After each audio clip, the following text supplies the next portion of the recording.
He is an ordinary American trying to make a difference. He is a truck driver, a husband, and a father. Please welcome independent candidate for the United States Senate, Scott Rupert.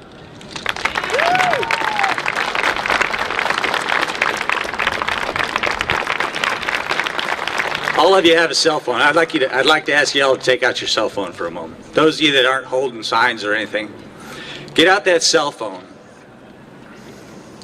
You don't have that cell phone because Congress passed a law requiring every American to have a communication device that allows them to talk to each other anytime they want to.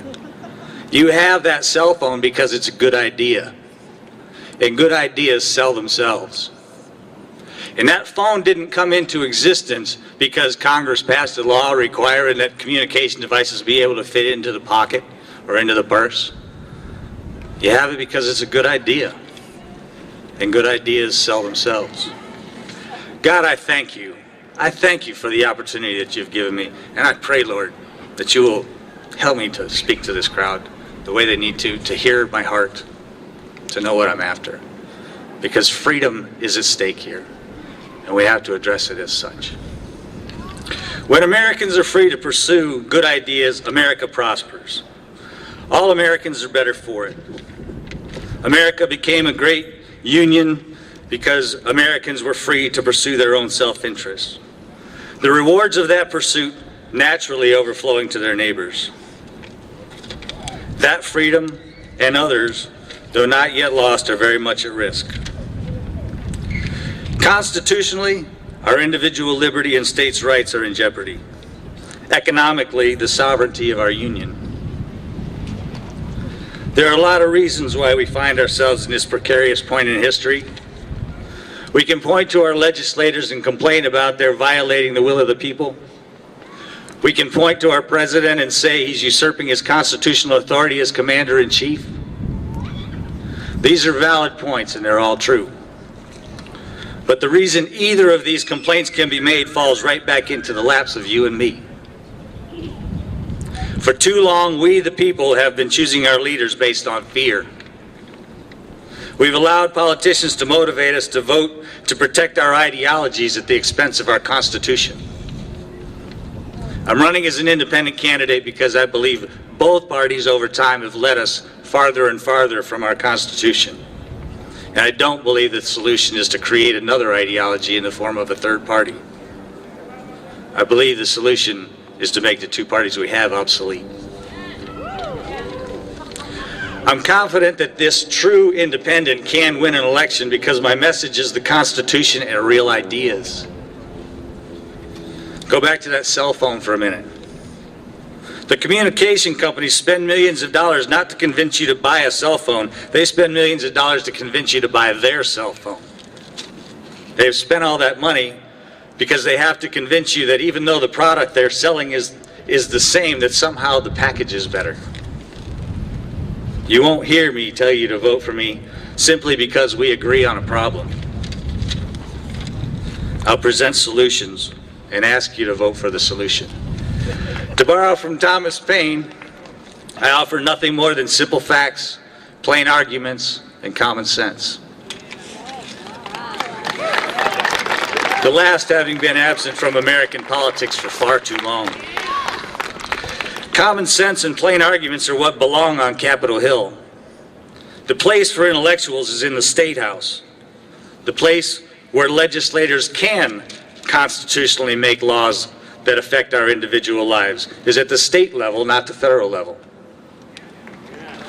The 10th Amendment gives sovereignty to the states and to the people. The role of a senator, regardless of how we choose him, is to represent the interests of the state. If I succeed in convincing we the people of Ohio to allow Scott Rupert to represent our state in the Senate, I intend to stand on the floor of the Senate, raise my hand and say, I represent the state of Ohio and we'd like our sovereignty back.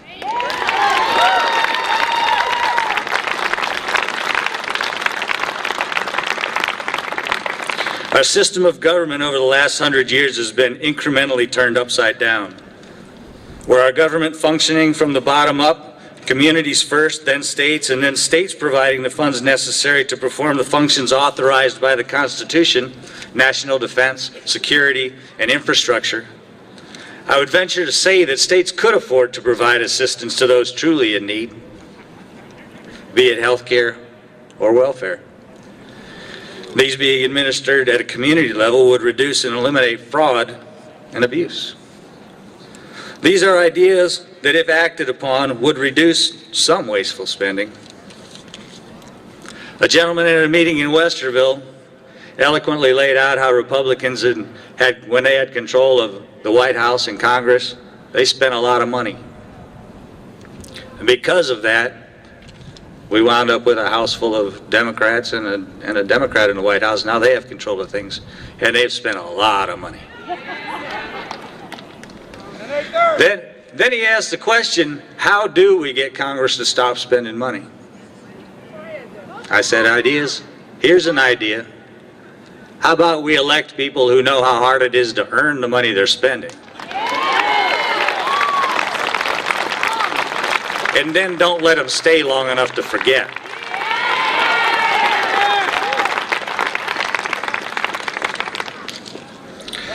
While our founders didn't write term limits into the Constitution, they set the minimum age for a senator at 30 at a time when men didn't live to be 50. So they not only implied term limits, they essentially guaranteed them. I think if they could have foreseen a day when our fantastic healthcare system would allow men to live to be 80, they either would have raised the minimum age to be a senator to 60, or maybe they'd have said, you can be a senator at 30, but if you're still alive at 50.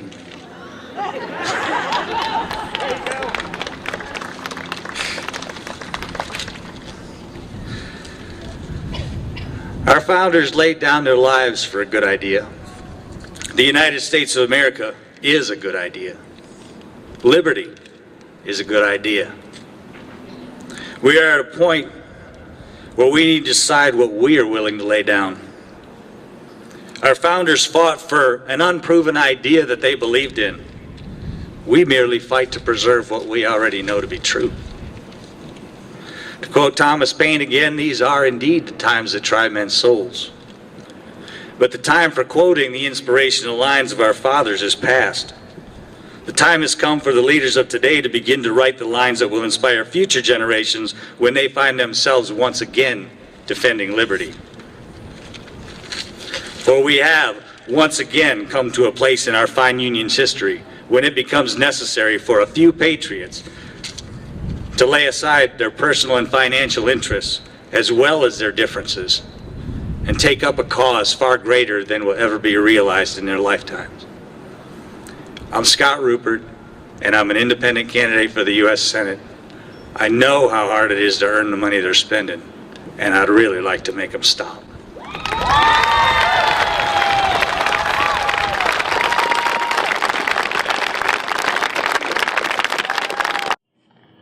Hi, I'm Scott Rupert, independent candidate for Ohio's U.S. Senate, and I approve of this message.